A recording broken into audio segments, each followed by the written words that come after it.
ఈయన మాత్రమే ఎంత అద్భుతంగా తీయగలనే పేరు మాత్రం తెచ్చుకుంటారు.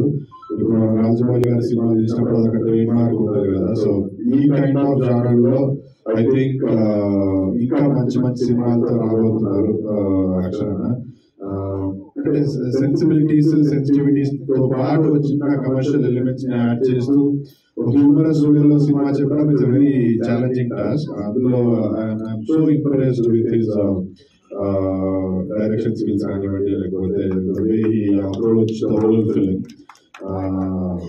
Right from the beginning. Title కాన్ నుంచి షరతులు వర్తిస్తాయి, చిరంజీవి విజయశాంతి, ఇలాంటి చిన్న చిన్న అంశాలు వెరీ ఫ్యాసినేటింగ్ అనిపించాయి నాకు. అంటే ఆయన స్క్రిప్ట్ మీద అవగాహన అంతా చాలా స్ట్రాంగ్ హోల్డ్ ఉండే.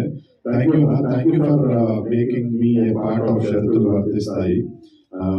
This will definitely be A land mark film for me. Telangana నుంచి వచ్చిన సినిమాలో ఇది ఒక పయనీర్ ఫిలిం అవుతుంది ఈ జానరాలో. ఇంకో 10 ఏళ్ళ